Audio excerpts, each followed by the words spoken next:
Bonjour, et nous revoilà avec le Rav Yitzhak Perez. Oui. Salut Fabrice, ça va? Ça va bien? Bon, vous vous rappelez? On parle d'autre chose aujourd'hui. exact. De quoi? On parle de la même chose, mais d'une autre façon. Quand on parle de prophétie en hébreu, il y a deux termes. Oui. Il y a la névoie, que je connais, Névoa, prophétie. et il y a le Ruach HaKodesh. Névoa, prophétie, Ruach HaKodesh, prophétie, on traduit ça en français avec les deux mêmes termes, le souffle saint, on va dire, le Ruach HaKodesh, Ouais. le souffle saint qui se pose. L'idée est la suivante. L'homme fait un travail, on l'a dit l'autre fois, Ken, 3 fois il va se retenir, il va écouter certaines musiques, etc. Il va, bon, on a tout ce qu'on a expliqué un peu par le passé, il y a tout un travail qui peut être fait. Néanmoins, ça ne se produira que lorsque se posera le souffle, le Ruach. Ce Ruach-là, il vient de Dieu, ou d'ange, ce qu'on appelle en hébreu un maguide, quelqu'un qui raconte, mais ce qu'on racontait, on avait expliqué. Rassemblez-vous et je vais vous raconter, Ken, ce fameux Yagid, cet Agada, ces mots qu'on voit dans la Torah avec ces lettres-là de Agada, Yagid, eh bien, ça correspond à un ange qu'on appelle le Maguide, celui qui est le conteur, celui qui transmet le message. Pas tout le monde est Moshe Rabbeinu pour parler directement avec Dieu. Il y a des intermédiaires qui sont de très haut niveau, mais bon, c'est ce qu'on arrive à recevoir. Et pour avoir cette névoie, eh bien, il y a le Ruach. Mais la notion de Ruach, de souffle, elle existe dans la névoie, dans la prophétie, mais elle existe aussi malheureusement dans un autre domaine qui est l'inverse.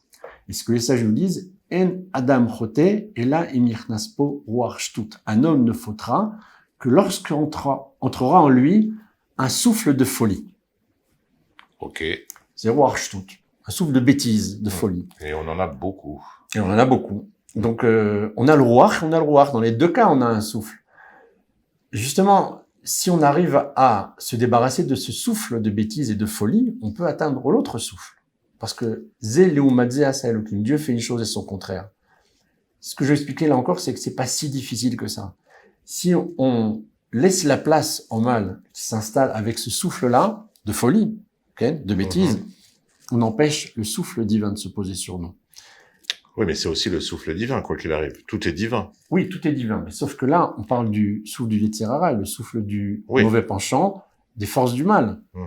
Les forces du mal appartiennent à Dieu. Le Yetzer Hara est une création de Dieu, c'est évident. Oui, voilà. Mais tu laisses la place au mauvais côté. Le côté obscur de la force. Le côté obscur. Ok. Par exemple, oui, on peut appeler ça comme ça. Maintenant, je sais pas, tu fais référence à il a pas un petit film qui a pas très bien marché, La Guerre des Étoiles. Je connais, j'ai entendu. Une petite série. Guerre des Étoiles. C'est pas très connu. Et donc là-bas, il parle du côté obscur de la force. Oui, mais c'est évident. En fait, il y a les Jedi. Il y a les Jedi qui combattent le côté obscur de la force. Oui. Et ils sont quelques-uns ils s'appellent Jedi d'ailleurs. Okay. Pas vendredi, ni mercredi, Jedi. Ah oui. Et voilà. Et ils doivent combattre. Leur vie, c'est de combattre le côté obscur de la force. Bon, mais c'est la même référence, toujours. C'est toujours la même référence. En plus que le côté obscur donne beaucoup plus de force. Parce que les Tzerara rentrent pour t'aider à rentrer dans le côté obscur, alors que le reste, c'est toi et toi-même, quoi. Eh ben, tu me tends la perche pour t'expliquer encore autre chose. C'est magnifique ce que tu viens de dire. Alors, on tend pas des perches dans la Guerre des Étoiles, on tend des sabres laser. Mais bon, vas-y. Moi, je suis dans la perche. Prends ça comme une perche. Alors, Vera Tvot Bekoarchor. Il y a de nombreuses cultures qu'on peut faire avec la force du taureau. Le taureau est un animal puissant. Oui.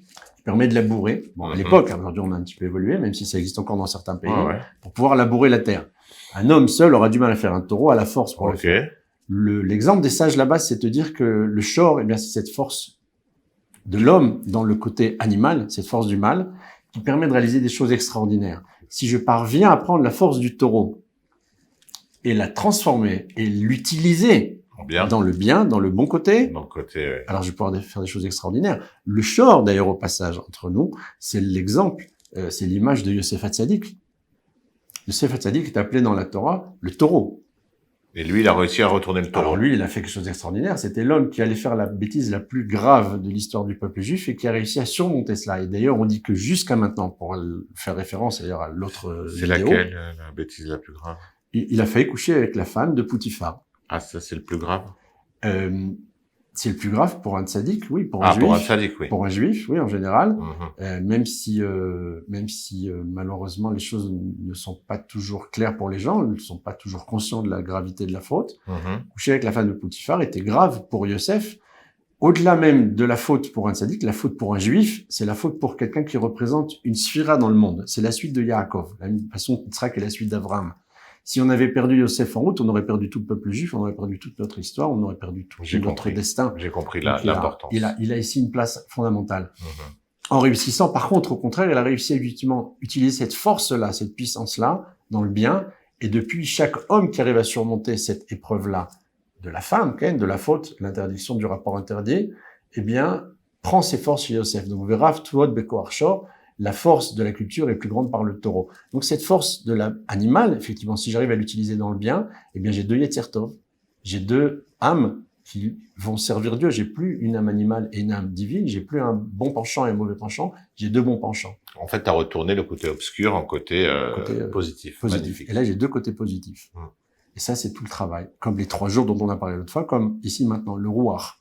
Ce rouach-là qui se pose lorsqu'on se laisse entraîner par le mal, eh bien, peut devenir le rouach à Kodesh, le souffle saint de Dieu qui se pose sur nous. Et c'est pas si difficile que ça. Et le mal a beaucoup, beaucoup de force. Et il te multiplie tes forces quand tu tombes dedans. Exact. Mais je nourris, je donne des forces au mal, et lui-même, le problème, c'est que c'est un peu comme la mafia. Lorsque pas toi, Dieu préserve, mais quelqu'un s'acoquine avec des gens comme ça, et on lui demande de faire telle ou telle chose, ou qu'il demande un service à la mafia, 2 ans, 10 ans, 20 ans après, ou dans d'autres sectes, on revient, on lui demande, alors, tu vois, tel jour, on t'a donné un coup de main, on t'a demandé un service. Comptes, quoi. Maintenant, il faut que tu nous rendes l'appareil. C'est pareil que les forces du mal. Ils vont te donner carte blanche, crédit illimité, mais un jour, ils viennent et te disent, forfait illimité, c'est parfait. Et ils reviennent vers toi et te disent, maintenant, il faut passer à la caisse, il faut rembourser ce qu'on t'a donné, prêté. Et là, tu prends une queue là, mon frère. Ah ouais, t'es mal. Ouais, très mal. Très mal. Alors justement, tout le truc, c'est quoi? C'est de faire tchouva. Et quand on fait tchouva, eh bien, on aveugle ces forces du mal et on transforme le mauvais côté en bon côté et on transforme ce rouach, tout ce souffle de folie et d'impureté et de faute en souffle divin qui se pose sur nous.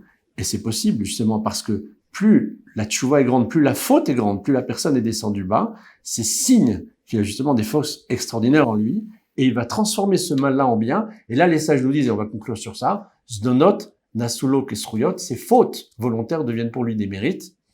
Et dans ce cas-là, il a un capital extraordinaire de puissance qui devient pour lui le moyen d'atteindre un degré, un niveau qu'il n'aurait jamais pu atteindre autrement. C'est pour ça que, on va dire, le dernier mishpat, mais makom chez Balei Tshuva Omdim, em tzadikim gourim echolim lamot. Là où les Balei Tshuva se tiennent, les plus grands tzadikim du monde ne peuvent pas arriver. Pourquoi? Parce que le tzadik, il est dans la... Ouais. Ken? On parle de tzadikim qui sont... On parle de tzadikim, de vrais tzadikim. Voilà. On est dans le... Celui qui revient comme ça, c'est toujours un peu la même chose. Celui qui a combattu les forces du mal, il est encore plus fort que le... Il va arriver à un degré encore plus haut. Pourquoi? Parce qu'il a utilisé toutes ces forces-là négatives dans le bien, et là, effectivement, Shochen, il a transformé. Se pose sur lui le souffle. Donc voilà, donc on dit à tout le monde de devenir des Jedi. Des prophètes. Tous ceux qui ont fauté, et on a tous fait des fautes. Si on arrive à les transformer, on recevra le souffle divin. Des Jedi qui vont commencer à combattre le côté obscur de leur force intérieure. Et la transformer et comme ça, dépasser et monter très haut. C'est exactement ça. C'est ça. Dans le vocabulaire que tu évoques, c'est la même idée. Exact. Alors, pour finir, on va faire une petite chanson. Je